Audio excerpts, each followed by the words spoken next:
So, let's have a look at the first sequence from this run that I played before in the previous video. What I'm doing is it's very simple actually, and that's really the power of this sequence. It has another advantage over just being a simple one-string sequence that you repeat across the neck or across the strings. It's also a matter of, because when you're tapping, when you go from string to string and you have to make the string shift with your left hand, you have the fourth, the third, and the second and the first finger. And the fourth finger is actually very good at tapping. Just, you know, when you go from... It's pretty good at that. So any sequence that changes strings by using the fourth or the third finger, or even the second finger, are very effective sequences, because you don't have to, you know, do this with the first finger, and most people are not very good at tapping with the first finger initially. But it's as easy as tapping with the other fingers. You've just been using this as a kind of as a backstop or as a bar across the strings, and not so much as a because, you know, when you're playing 3 notes on one string, when you do like that, the first finger just stays there, so it's used to just staying there. But we're going to look at that challenge in another video. But this sequence has no first finger tapping. It's fourth finger or third finger when you change the strings, and that's go from string to string, and that's really a great help. In this example, I've chosen the C minor pentatonic, or the C blues scale, in the first position. So we're in the 8th fret here. We have the C right there, and you have your standard first position blues scale right there. You know, you have a minor interval on the low E string, 8th and 11th fret. Then you have these 3 notes there in the 8th, 9th and 10th fret on the next string. Then the next string looks like this. I hope you, or not hope, I assume you know this shape. Then you have the 8th, the 10th and the 11th, and then you have 2 minor thirds again on the top strings here. So what do we do? Well, on the first string, we simply do this. Let me just kick out the sauce here. I'm simply in the beginning. This looks a little. The first string looks a little different because it has 1 extra note. But what I'm doing is, if you imagine you have your 2 pentatonic notes here in the 8th and the 11th, and then we add 1 up here. From the next vertical shape, you might say, in the 13th fret. This gives you this structure, 8th, 11th and 13th. And you just place your fingers there. And then you start by tapping with the 4th finger, like that. And then you tap with the 1st finger over here. So, and then you pull off again with the 1st finger on your right hand. So you go, you just get a little bit of this, like that. Tap in the 13th fret, and then release it again, or pull it off downwards. So you really not just remove it, but really pull it off by pushing it downwards, or upwards for that matter. So you go tap with the 4th finger in the 11th fret, tap with your right hand 1st finger, and then pull it off again, and then pull this one off. That's the first little bit. So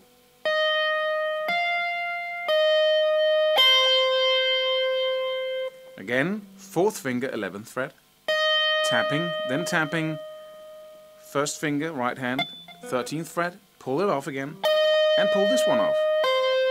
So basically, you're going up from this one, and then down from this one again. So it's 1, 2, 3, and 4 down to this.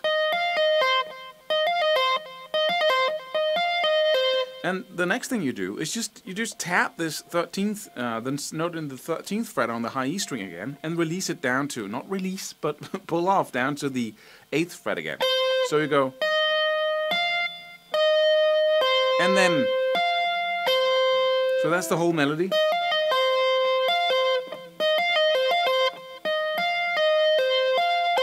And then you just repeat it, and the second time around, you have that string sounding out.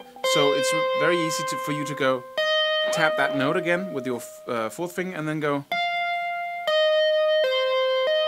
Let me play the whole thing slowly, but fast enough for you to get the melody in your head. No, sorry.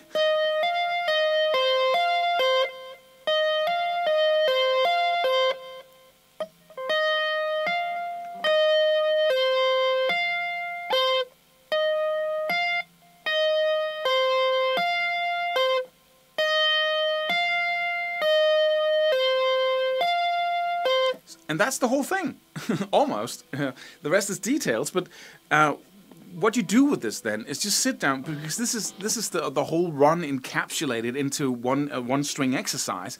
And if you can do the one string exercise, going from string to string is going to be relatively easy, or even just easy. So you go.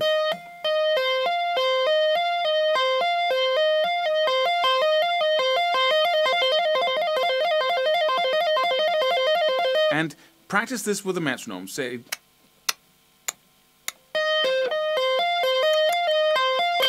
whatever tempo. I have a hard time playing metronome with my mouth here, but just, and then you just play this over and over and over again.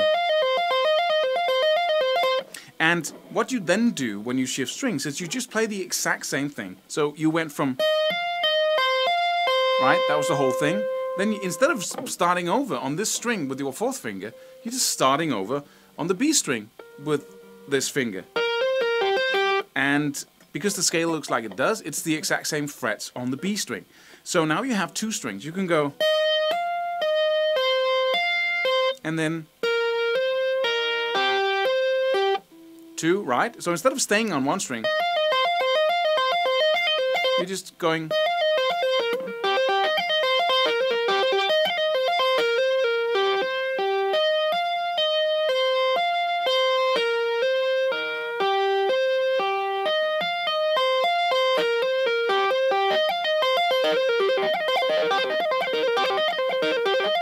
And that's a lick in itself there, and you can start moving that, you know, vertically, but just going for the next string, or you can move it up, but we'll just do that in a second. So let's look at the next string, because now we've played. Then the next string, you find the notes in the 8th, the 10th, and the 12th fret here in the key of C minor. And so these are the notes on the G string. So we have the 8th, the 10th, and the 12th fret, just two whole tone intervals here. And you do the same thing, but now you tap with the third finger. So you go, and then you do the same thing, but with this instead of that.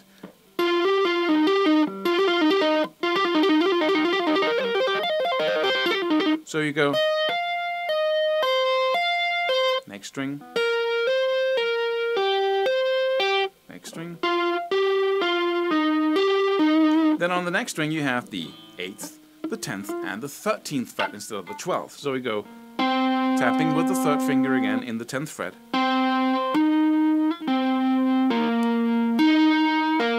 And you do the same thing in the same frets on the A string.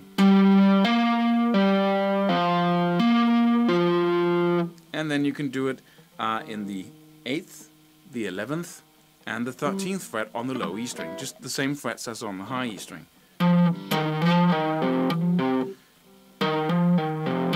And then you can practice going up again.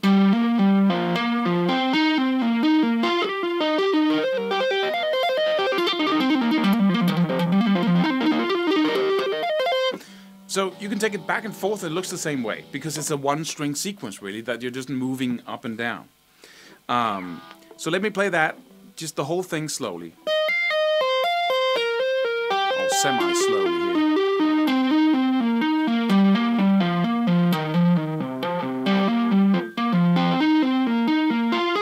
Sorry.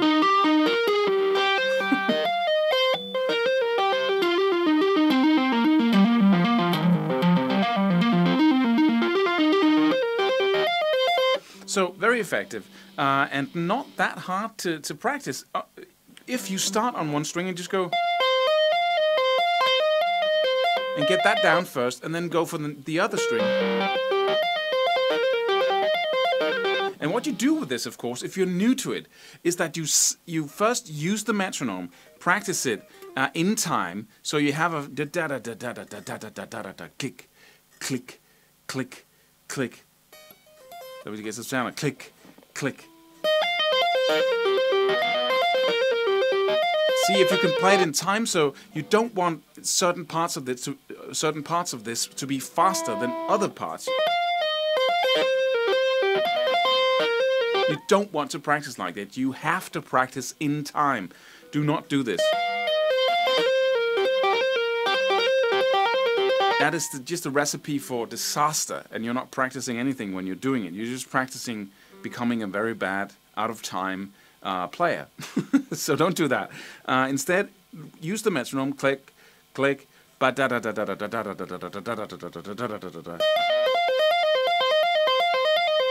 So in other words, this finger here should be totally steady. Da da da da da da da. Totally steady, rhythmically. So that's what you do with the metronome, and then you just set yourself in front of the TV for an entire week, each night, 3 to 4 hours, watching stupid sitcoms or whatever. You can watch something that's not stupid as well, also works. And then you, with your metronome training, go, don't play it fast, play it perfectly, do not make mistakes. That's why you say that perfect practice makes perfect, and that actually is true on the guitar. Making mistakes while you practice is not a good idea, to repeat the same mistakes over and over again. So you just practice, just let speed follow, and then you'll follow. Because this is tapping and hammer-ons and pull-offs, you very quickly discover that if you just stick with the fully focused, not fully focused because you're watching sitcoms, right? Or a movie. While you're doing this, da da da da da da da.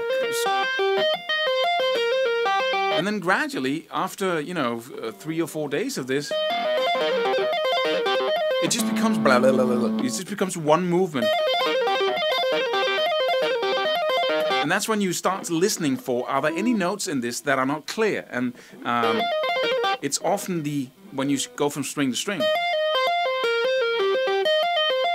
And then you can start, working on that and really emphasizing or even exaggerating those string shifts there. Listening for them. And focusing on them as you're playing fast. So, that's about it. For the actual run that I showed you in the previous video, we're in the key of A blues instead. But we're using a 3-note per string shape. I'm just not going to go a whole lot into that, but the 3-note and scale shape stuff here. But we're basically playing in octaves, and the let me just see here. What we're doing is we're in the key of A minor or A minor pentatonic / A blues. And what I do is I start in this 3-note per string pattern up here, and this pattern actually ends down here and allows me to go down to the A again. We're going to take the ascending motion in the next session, because that's something else I'm doing there. But so you have these 3 notes up here, E, G, and A, and we're in the 12th, the 15th, and the 17th fret on the high E string. Now those are the notes there, so just mark those out in your mind. Minor third and a whole tone interval from the 12th fret on the high E string. Then on the other string, and this is the whole shape that repeats itself down the neck, you have 13th, 15th, and 16th. So you have that little bluesy note there. If you want to play strictly pentatonic, you can just replace this note in the 16th fret with the one in the 17th fret, and you have no blue note.